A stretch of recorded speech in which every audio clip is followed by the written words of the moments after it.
el día de hoy vamos a ver el tema de diabetes mellitus gestacional. Este tema es importante porque la diabetes mellitus 2 ha ido en aumento y va a seguir en aumento. Entonces, y como tal, la diabetes mellitus gestacional también va a tener la misma tendencia. Debido a la alta prevalencia, es importante su comprensión sobre el diagnóstico y la prevención principalmente. Como introducción tenemos acá varios organismos que nos dan criterios diagnósticos acerca de la diabetes mellitus gestacional, pero vamos a ver que los más usados son los de la IAPDPSG.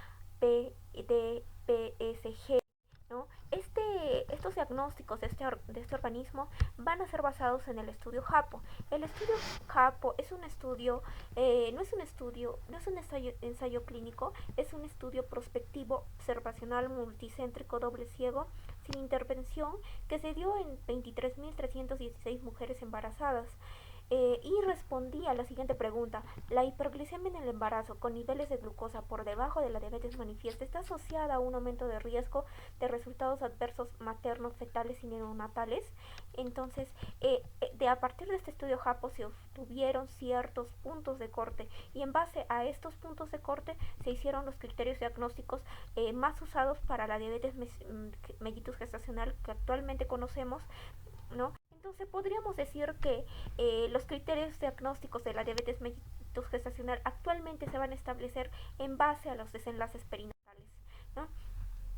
Los criterios diagnósticos, como mencioné al inicio, pueden ser varios, no van a variar, pero los más usados son los ya mencionados en base al estudio JAPO, que son los de un paso, ¿no? Donde primero se mide la glucosa en ayunas al paciente, posteriormente se le da una carga de 75 miligramos de glucosa nidra y posteriormente, como tercer punto, se mide la glucosa a la hora y a las 2 horas. Un solo valor de los tres que se han medido es ya diagnóstico de diabetes mellitus gestacional, pero existen otros criterios, como por ejemplo los de 2 pasos, que también podrían usarse, ¿no? Como por ejemplo los de medir, hacer el screening de O'Sullivan, dando una carga de 50 gramos de glucosa nidra. Si sale mayor a 140 sería positivo, y a estos pacientes se les va a someter a un test de tolerancia donde se mide la glucosa en ayunas, se le da 100 gramos de glucosa nidra y posteriormente se mide la glucosa a la hora, a las 2 horas y a las 3 horas. Ya. Acá tenemos un resumen de varios criterios diagnósticos que se han usado. Como mencionaba, los más usados son los en base al estudio JAPO, donde los puntos de corte son 92 como glucosa basal, a la hora 180, a las 2 horas 153. Cualquier valor igual o mayor a este es diagnóstico de diabetes mellitus gestacional. La diabetes mellitus gestacional clásica se diagnostica entre las 24 a 28 semanas de gestación. Si se diagnosticara antes, en el primer trimestre, entonces tenemos una diabetes mellitus gestacional preexistente, o una diabetes preexistente, es decir, una diabetes mellitus tipo 2, ¿no? Aquella diagnosticada en el primer trimestre del embarazo. Ahí vemos que de acuerdo al criterio diagnóstico que nosotros utilicemos va a variar la prevalencia, ¿no? La variación de la prevalencia y incluso el diagnóstico de si una paciente tiene o no diabetes mellitus gestacional va a depender del criterio diagnóstico que nosotros usemos. Los basados en el estudio JAPO, si se dan cuenta, tienen un punto de corte más bajo, por lo tanto la prevalencia va a aumentar. En cambio, los que da la LAT tienen un punto de corte más alto, por lo tanto la prevalencia va a ser menor. Entonces va a depender de eso, ¿no? La incidencia y la prevalencia. Como vemos acá un ejemplo, cómo puede variar el porcentaje de incidencia prevalencia de acuerdo al criterio que se use, y esta incidencia, esta prevalencia va a ir en aumento. ¿Por qué? ¿Por qué motivo? Porque las tasas de diabetes mellitus 2 como antecedente están en aumento también, porque hay un aumento de la obesidad en mujeres en edad fértil, en edad materna, y por los criterios diagnósticos que se han empleado, ¿no? Es importante para la prevención conocer los factores de riesgo y priorizar en aquellas pacientes que lo tienen, como son el más importante, haber tenido diabetes mellitus gestacional en el embarazo anterior, provenir de una etnia con alta prevalencia de diabetes, la edad materna mayor a 35 años,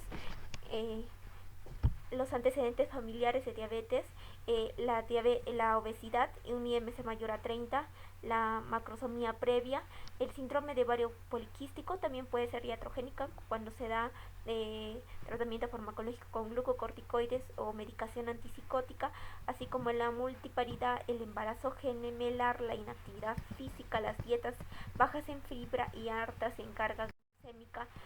Con respecto a la fisiopatología, vemos como durante el embarazo se tienen que generar una serie de cambios en el metabolismo muy importantes, ¿no?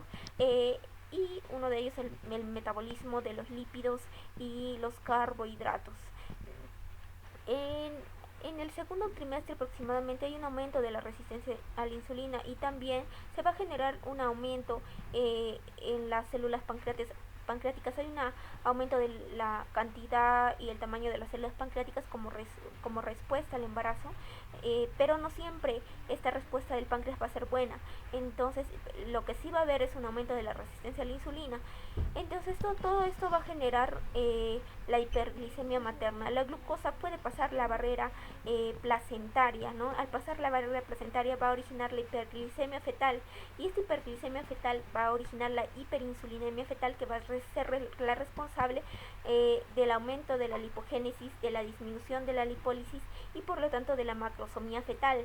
Al nacer el producto, vamos a ver que el aporte de la glucosa que venía de la madre ya no va a estar. Sin embargo, la insulina que venía del feto va a seguir en el torrente sanguíneo y esto puede llevar a hipoglicemia neonatal, ¿no? Que es más frecuente en aquellos hijos nacidos de madres diabéticas.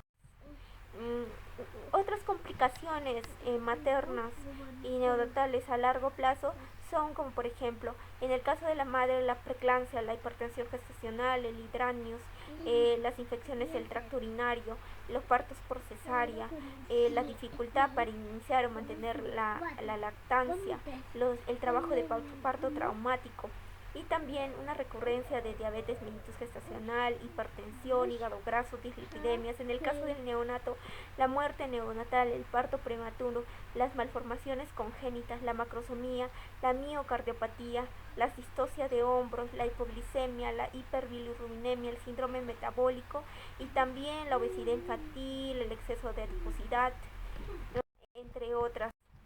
Acá tenemos un gráfico que nos ilustra, ¿no? Un punto importante es que en un futuro, tanto la madre como el recién nacido, en el futuro van a tener un aumento de riesgo de sufrir de dislipidemia, diabetes mellitus tipo 2 y otras enfermedades cardiovasculares y obesidad. El tratamiento de la diabetes mellitus gestacional, podríamos decir que el único medicamento protocolizado farmacológico es la insulina. No se ha hablado de otros medicamentos como la metformina, por ejemplo, pero el único medicamento y el tratamiento de elección vendría a ser la insulina. También como primer punto tenemos el tratamiento farmacológico consistente en los estilos de vida, ¿no? Este tratamiento farmacológico se inicia en primera instancia, ¿no? Y si el paciente no respondiera el tratamiento no farmacológico, entonces se pasa al tratamiento con insulina. La intervención en los estilos de vida es muy importante, la baja de peso y el adecuado aumento de peso de la gestante.